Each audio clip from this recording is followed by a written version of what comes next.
Supreme court में आज मोदी सरकार को तगड़ा झटका लगा है। दरअसल ये सरकार सोचती है कि संसद में बैठ करके हम जो मर्जी कानून बनाएंगे, हम जो मर्जी कानून उसमें बदलाव कर देंगे, संशोधन कर देंगे। लेकिन सरकार ये भूल जाती है कि कहीं तो न्याय का दरवाजा खुलेगा, कहीं से तो न्याय होगा। और उस आखिरी चौखट पर जाकर के जब दस्तक दी जाती है तो उस आखिरी चौखट से जो आवाज आती है, सरकार को आखिरकार सुनने में बुरा तो लगता है लेकिन सुनना पड़ता है। सुप्रीम कोर्ट, न्याय का आखिरी दरवाजा। सुप्रीम कोर्ट से आज सरकार को तगड़ा झटका लगा और सुप्रीम कोर्ट ने कहा कि सरकार ने वक्फ कानून के अंदर जो संशोधन किए थे उनको हम नकार रहे हैं। तकरीबन आप ये कह सकते हैं, अगर मैं एक लाइन में सुप्रीम कोर्ट में आज जो कुछ हुआ है उसको समेट करके कहूं तो सरकार को 99% यहां पर झटका लगा है। बहुत बड़ी जीत हुई है मुस्लिम पक्ष की। और ये पहले दिन से कहा जा रहा था कि सरकार ने जिस तरीके से संशोधन किए हैं ये असंवैधानिक है, लेकिन सरकार मानने के लिए तैयार नहीं थी और अब सरकार को मानना पड़ेगा। सबसे बड़ी बात यह है कि नीतीश कुमार और चंद्रबाबू नायडू अब वो लोगों के बीच में जाकर के क्या मुंह दिखाएंगे, क्योंकि आपके ही बैसाखियों पर बैठ करके नरेंद्र मोदी ये सब कुछ कर रहे थे और इस कानून को पास करवाया था और अब सुप्रीम कोर्ट ने इसको तकरीबन पलट करके रख दिया है। चार बड़े पहलू, चार बड़े संशोधन जो सरकार की तरफ से किए गए थे और जहां पर सुप्रीम कोर्ट ने इसमें पलट करके रख दिया है, सरकार को झटका लगा है। सबसे पहला पॉइंट, जिले का कलेक्टर यह निर्णय नहीं करेगा कि कोई प्रॉपर्टी वक्फ है या नहीं है। यानी कलेक्टर को जिस तरह से पावर दी गई थी, कलेक्टर को जिस तरीके से कहा गया था कि वही तय करेगा कि ये मस्जिद, ये मदरसा, ये जगह, ये वक्फ की संपत्ति है या नहीं है, अब कलेक्टर के पास में पावर नहीं होगी। कलेक्टर को जिस तरीके से भगवान बनाने की कोशिश। अस्सलामु अलैकुम व रहमतुल्लाहि व बरकातुहू। अज़ीज़ान मिल्लत इस्लामी, आप तमाम उम्मती को अबू फैसल की तरफ से सलाम अर्ज़ है। घर में बड़ी पर्दा नशीन इज़्ज़तदार माँ और बहनों को अबू फैसल की तरफ से सलाम अर्ज़ है। बहरहाल बहरकैफ अल्लाह से उम्मीद है आप लोग खैरियत से होंगे, अल्लाह की हिफाजत में होंगे। इन मलूनों की मलामत से, इन फ़िरका परस्तों की फ़िरका परस्ती से, इन दरिंदों की दरिंदगी से, इन मावलिंचरों की मावलिंचिंग से, इन बलात्कारियों की बलात्कारी से, इन दहशतगर्दों की दहशतगर्दी से महफूज होंगे। अल्लाह आप लोगों को अपने हफ्ज़ अमान में रखे, अल्लाह अपनी हिफाजत में रखे, अल्लाह हर आबाद से, हर शर से महफूज रखे। बहरहाल बहरकैफ मेरे अज़ीज़ दोस्त, मेरे भाइयों, देश के हालात से भी आप लोग वाकिफ़ है और देश के बाहर के हालात से भी आप लोग बच्चा वाकिफ़ है। लेकिन अल्हम्दुलिल्लाह देश की खबर जो कि हम मुसलमानों को बाज़ फ़ख्र है, इंशाअल्लाह बाज़ मसरत है, इससे बड़ी और इससे खूबसूरत खबर तो और कोई नहीं हो सकती। इस बात पे थालियां मारे और अल्लाह का शुक्र अदा करे अल्हम्दुलिल्लाह।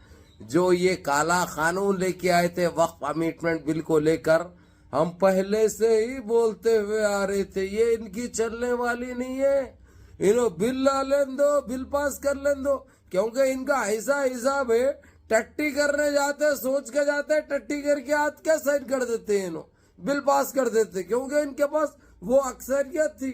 लेकिन ये भूल गए उन्होंने कि अल्लाह सुब्हाना ताला हर चीज का इलाज रखा है पाके परवरदिगार, और अगर से जब वो चाहता है तो ये फना भी हो जाते, बर्बाद भी हो जाते, नस्ल नाबूद भी हो जाते, जमीन बोझ भी हो जाते। लेकिन ये चीजों को ये लोग नजरअंदाज करे हुए थे। अब देखो जिस तरीके से सुप्रीम कोर्ट गए हमारे लोग, हमारी बहनें, हमारी बेटियां, हमारी माएँ, हमारे भाई, हमारे दोस्त अहबाब इतना जबरदस्त प्रोटेस्ट करे पूरे देश के अंदर, लेकिन किसी तरीके से थामा गया, किसी तरीके से लॉलीपॉप दिया गया, यानी सारे चीजें चलते रहे।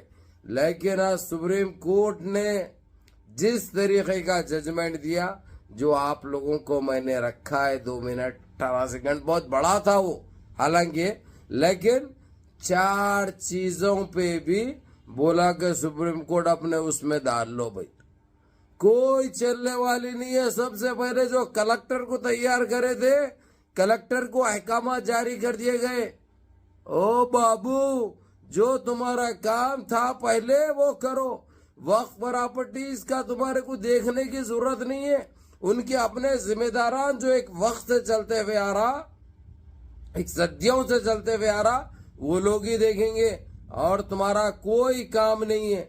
अब ये सरकार तो बड़ी उतावली भी हो गई और बेइज्जत भी हो गई, बेआबरू भी हो गई। क्या सोचे थे तुम लोग, बाप का राज है, दो जो दिल में आया कर देंगे, हाँ, जो बिल बोले वो पास कर देंगे। हालांकि जो इनको कोई वक्त प्रॉपर्टी से लेना देना नहीं था भाई, इन्हों क्या करना चाहे थे, अब और एक बेइज्जती करवा लेने के लिए इन्होंने ये हरकत, नजीज हरकत करे थे, लेकिन चले गए, वो भी चले गई। क्योंकि मेरे अजीज दोस्तों, मेरे भाइयों, 15 सितंबर का टाइम दिया था सुप्रीम कोर्ट और आज आधे घंटे के अंदर ही फैसला दे दिया। कोई सोचने या बहस करने की या किसी से मशवरा करने की जरूरत ही नहीं पड़ी सुप्रीम कोर्ट को। साफ अल्फाजों में कह दिया, अभी तक जो नजीज हरकतें करे और जो हथियार लिए हुए भी है वो भी बड़ी शराफत से वापस कर दो।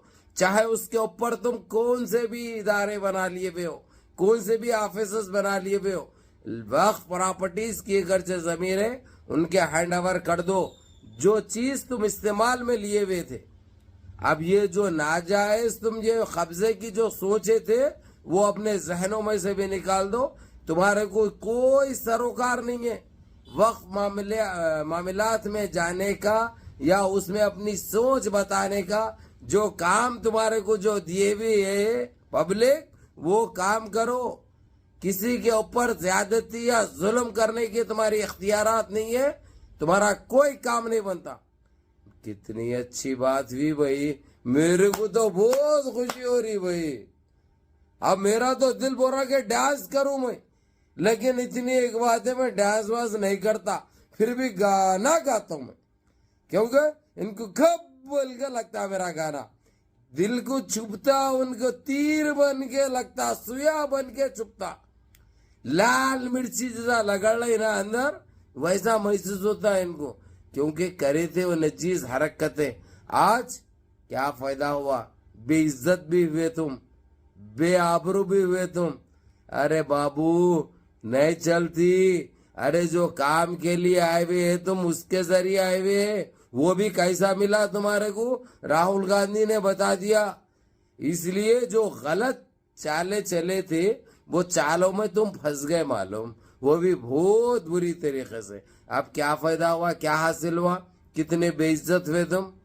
शादमानी हो शादमानी, अब ये गाते रहो खाली तुम, मैं तो वो ही गाऊंगा जो मेरे को पसंद है। क्या है, यम्मा यम्मा यम्मा यम्मा ये खूबसूरत समा, बस आज की रात है जिंदगी, कल हम कहा तुम कहा। ये मेरा पसंदीदा है भाई, इसलिए गाता हूँ। बहरहाल मेरे अजीज दोस्तों, मेरे भाइयों, मेरी माँ और बहनों, इससे बड़ी खबर और नहीं हो सकती, इससे अच्छी खबर और नहीं हो सकती। इसलिए आप लोग भी देखो और 4 दोस्त अहबाब को भी दिखाओ। बहरहाल मुनज़्ज़म रहिए, मुत्तहिद रहिए, अपनी सफ़ों में इत्तेहाद बरकरार रखिए, नमाजों की पाबंदी करिए, माँ बाप की खिदमत करिए, बड़ों के अहकाम पे अमल करिए और अपने इस भाई को भी दुआओं में याद रखिए। अस्सलामु अलैकुम व रहमतुल्लाहि व बरकातुहू।